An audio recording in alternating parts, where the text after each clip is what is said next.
अभी बहुत सारे रिक्शे इधर खड़े हैं जी। और हम इनसे बात भी कर रहे हैं, इनके हालात भी पूछ रहे हैं। और कोई 500 कमाता है, कोई 700 कमाता है। एक बंदा मिला है जो कहता है 1200 मैं कमाता हूँ।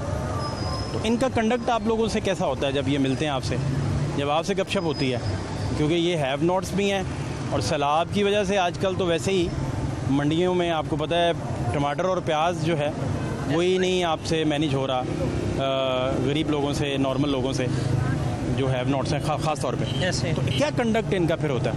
अच्छा, अस्सलाम वालेकुम फातिमा। पहली बात तो ये कि जो चिंची की बनिस्बत ये वाले ऑटो वाले हैं ना, ये थोड़े से उनकी बनिस्बत आप कह लें कि एजुकेटेड है, ये इनको बात करने का कुछ पता होता है। ये काफ़ी मजलूम। अब तो पाकिस्तान का हमारा जो वास्ता पड़ता है ना, अवाम से डायरेक्ट हमारा वास्ता पड़ता है। आपको पता है कि जब किसी ने कोई जुर्म करना है तो उसने थाने में जाना है, उसका वास्ता फिर पड़ता है पुलिस से। हमारा वास्ता तो डायरेक्ट इस अवाम से पड़ता है, जिसको भी हमने रोकना है, ख्वाह उसने वायलेशन पे रोकना है, उसको वायलेशन पे रोकना है।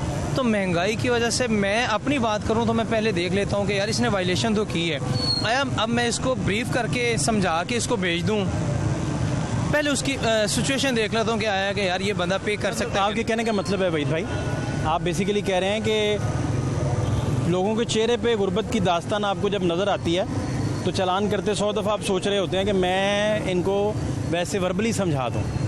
यही फरमा रहे हैं? बिल्कुल ऐसा ही है। 5-10 चालान करना वायलेशन पे कोई इतनी बड़ी बात नहीं होती, लेकिन यकीन करें 2 से 3 घंटे चालान पे लग जाते हैं। एक बंदे का कहना 7-8 को ब्रीफ करके मैं छोड़ देता हूँ महंगाई की वजह से। कुछ इस तरह होते हैं कि मैंने कर भी दिया तो मैं अपने पल्ले से जमा करवा दी। ऐसा हुआ जी? ऐसा हुआ है, एक दफ़ा नहीं हुआ।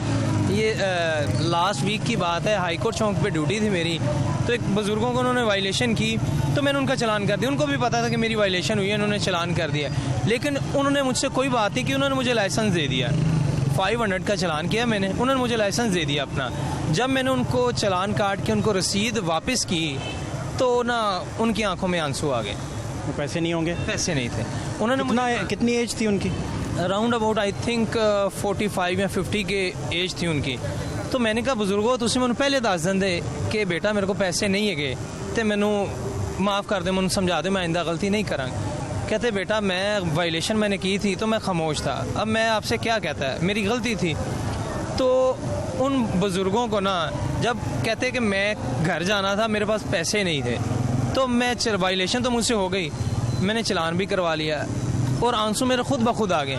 यकीन करें मैंने उनको उसी वक्त वो से पे किया और उनको लाइसेंस दे दिया। मैंने कहा कम से कम आप मुझे एक दफ़ा कहते तो सही कि बेटा मेरे पास पैसे नहीं है।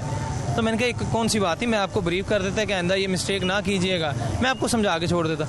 कहने का मकसद ये है कि बात भाई आजकल यकीन करें हमारा जो है ना इन हालात में गुजारा मुश्किल है। तो ये जो आवाम जो 1800 रिक्शे वाले 700-800 जो डेली वेजेस पे हैं, इनका हालात किस तरह मुश्किल होगा वो मुझे बाखूबी एक अंदाज़ा है। तो मैं देख लेता हूँ जहाँ पे समझाने की बात आती है इनको समझा भी देते हैं कि ये बंदा समझने वाला है, इसको समझा दिया, आगे ये गलती नहीं कर। ये ऑटो वाले ये वही लोग हैं जिनको एक दफ़ा समझा दिया जाए ना, मोस्टली ये समझ आते हैं।